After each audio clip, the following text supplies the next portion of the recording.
Hey everyone, it's JC. Welcome to my channel. I have a guest again today. This is my daughter Lexi, and she has done a body image video with me before. I drug you back.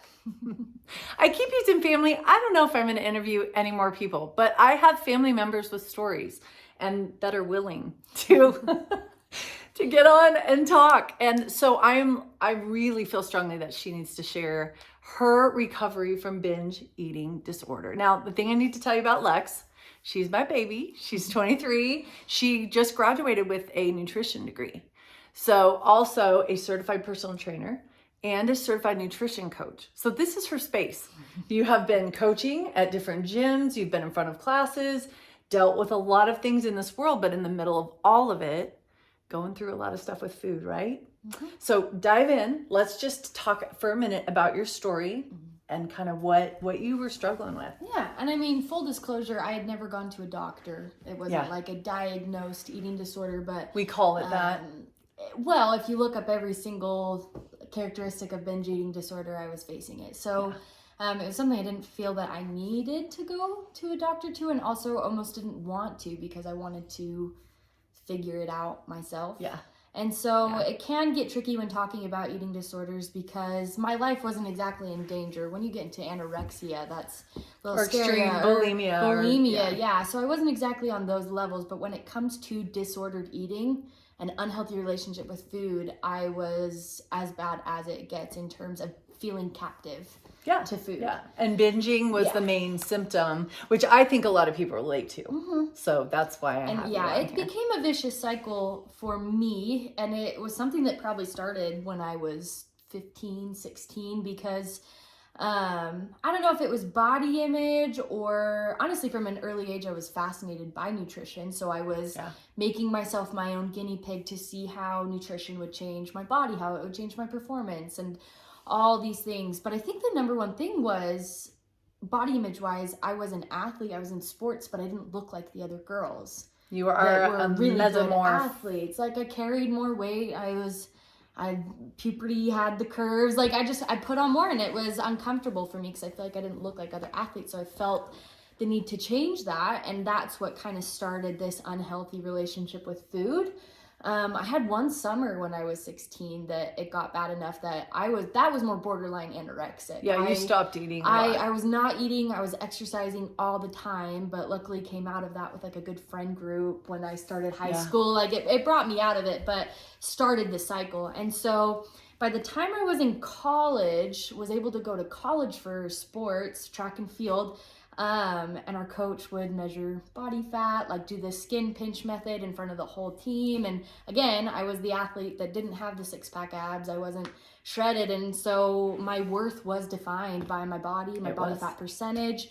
So that really is what sent it into a new territory where I was sent to our team nutritionist, talking about calories, talking about different foods. And before I knew it in college, I was doing double workouts a day, probably burning anywhere from like 28 to 3,000 calories a day, but eating 1,300 to 1,500 calories a day. Not good. And so obviously the body does not work in that realm, but as much as it throws you off physically, it throws you off like your hormonal response to food. So Monday through Friday, I would eat that limited amount of calories. And then on the weekends, my body would I was out of control. It just knew it to get as much calories as it could because somehow my body had caught onto the cycle of on Monday, we're going to restrict again.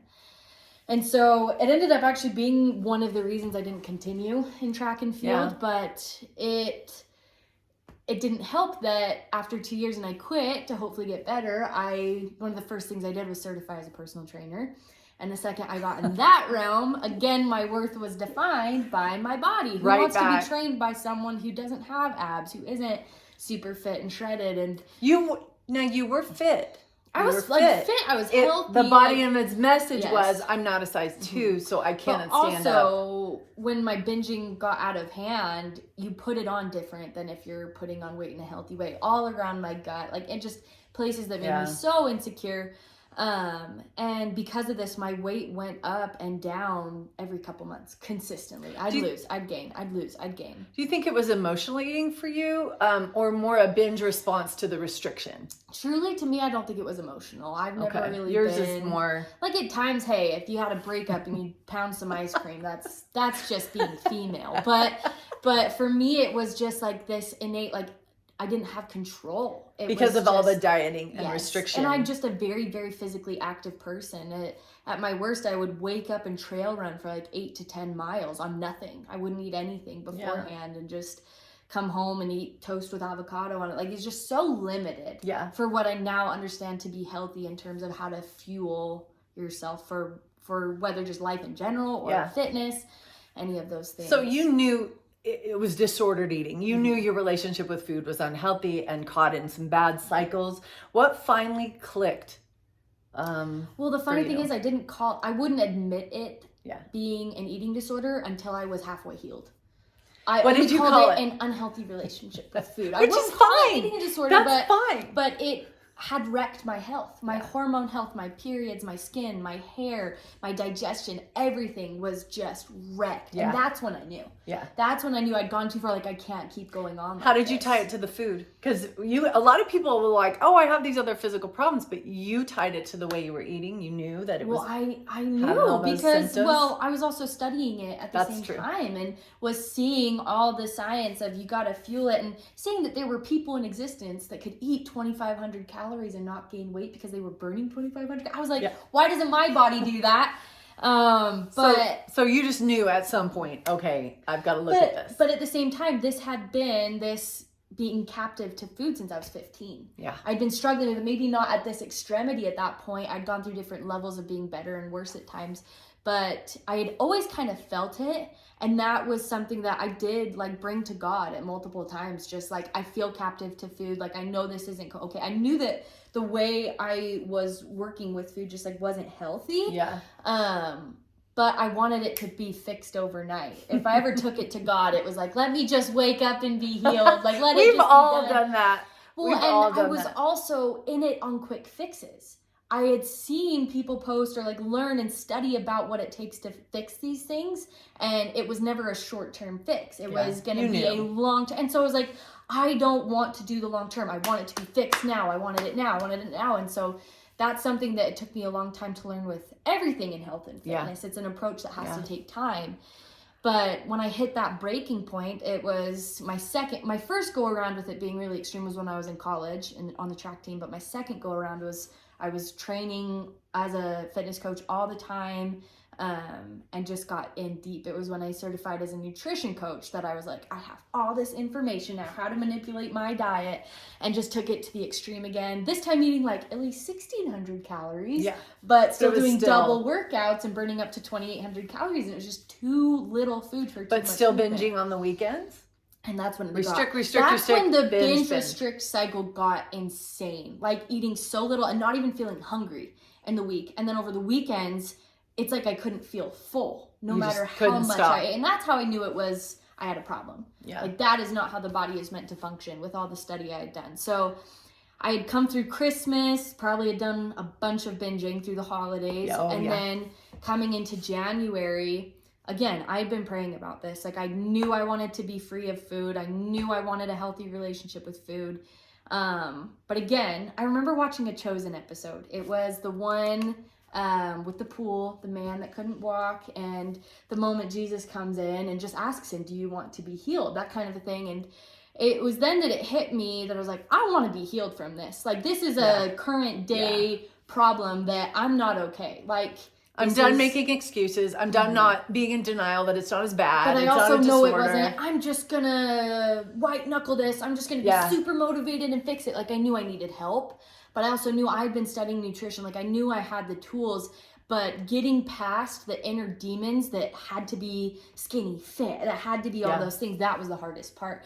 And one day when it just snapped, it was like he had answered my prayers in a way that was going against what I wanted.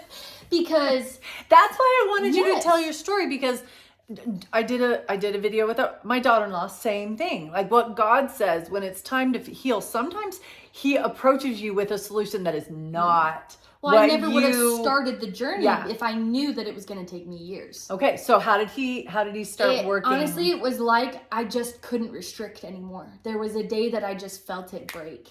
And not that I would recommend this for anyone else necessarily struggling with an unhealthy relationship with food, but for me it became I just had to binge without the restriction part.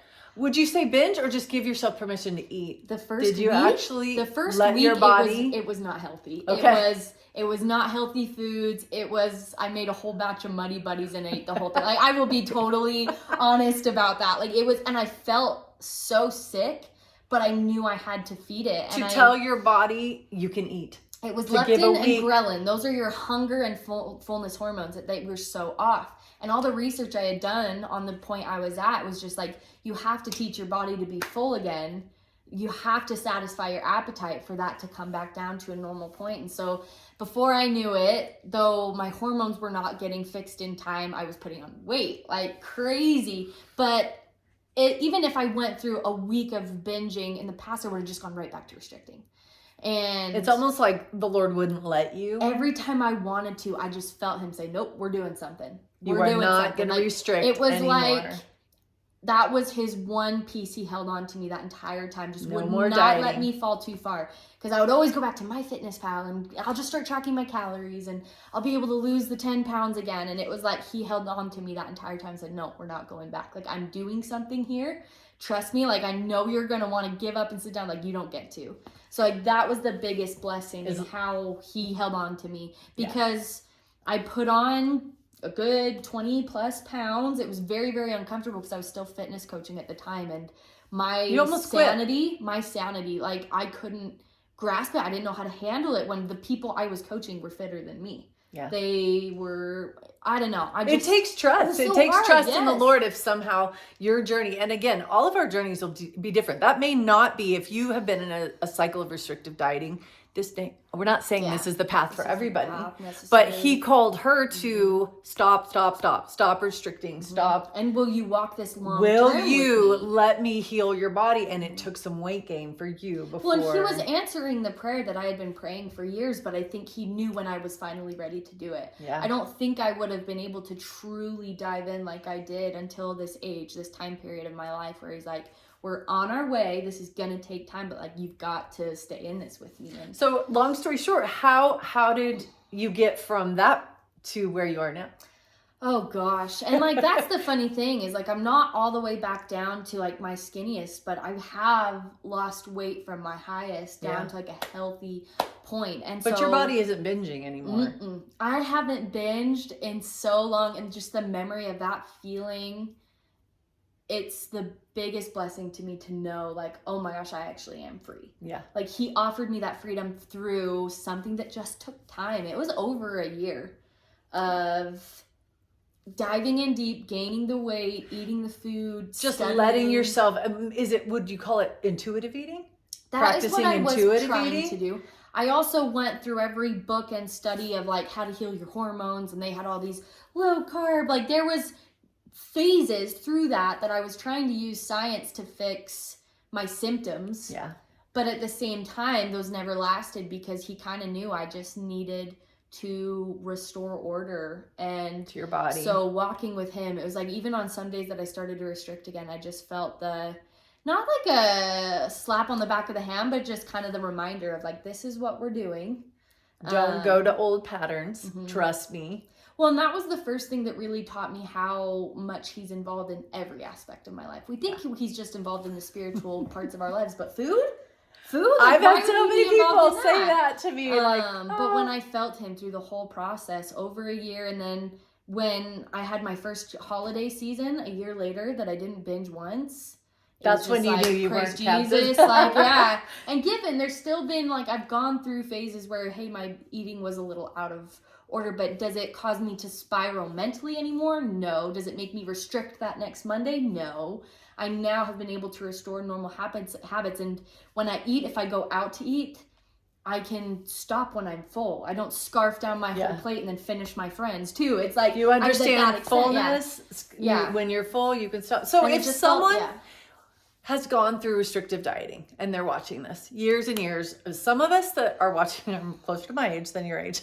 So what would you recommend just from your experience? Are there books you would recommend? Are there websites, Instagrammers, or just a process, just a simple? There were like influencers, if you want to call them that, like some people too, for me, I'm not super into influencers, but one on YouTube and one on Instagram that had done what I'd done. Yeah. Had gone the super skinny restrictive and had gained all the weight and found their set point. So that was what, and I feel like I found them on purpose. Like God led me to that information to know that was my journey. And so it's like finding people that have your story but have overcome it. That's helpful. So helpful for me because I couldn't hear him in my ear saying, so what you're going to do is just eat.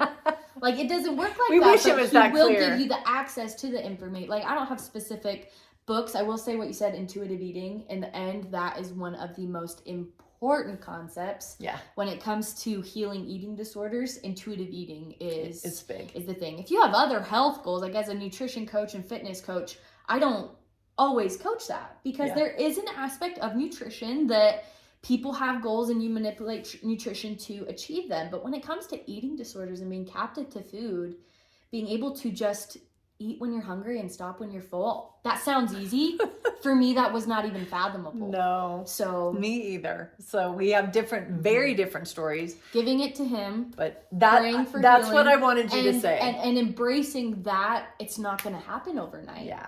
I wanted it to so bad. Like when he heals in The Chosen, it's 1 second they're blind, the next they can see. I was like, why can't it be like that for me? We wish. But, I had someone make a comment on one of my YouTube videos the other day that said, because they watched my story and they're like, it shouldn't have taken a program. Like it should have been, he can heal instantly. And I'm like, yes, he can. Yes, he can. He can. And I think there are some people that might. I did have one other lady email me once that was healed. Like she just felt like it happened overnight. It was not my journey. I had to walk it out. He taught me to rely on him in a different way through it being a drawn out journey. And so I know. So it's not a bad thing. It's not a bad thing that it takes time. And now I apply that to so many different aspects of my life, being willing for things to take time. I love it. Okay, so here's the reason. And you can see this is an important story, but it's not to tell you do it her way. That's the most important thing, is that I wanted to keep bringing stories on here to say, okay, this is how I did it. This is how she did it. This is how my daughter-in-law, Jalen, did it. None of us are going to be the same, but all three have the same commonality, that once we surrendered it, he took all three of us down a path that we didn't predict. We really didn't want. It was kind of harder in some ways. Yeah, Jalen said the same thing. It was harder than what we thought it would be, but with his help, it was doable and it was a permanent fix. Whereas all of our other plans never lasted. So that's why I wanted you to hear her story. If you have questions for Lexi, please leave them in the comments. She will jump on and answer. And I'll also have you maybe give me a few links that we can include in the description box. Again, not that it's your path or they would be the right thing for you, but just in case, if you want to check them out. So I hope that was helpful. My girlie, thank you, girl. All right, take care. Everyone have a good week.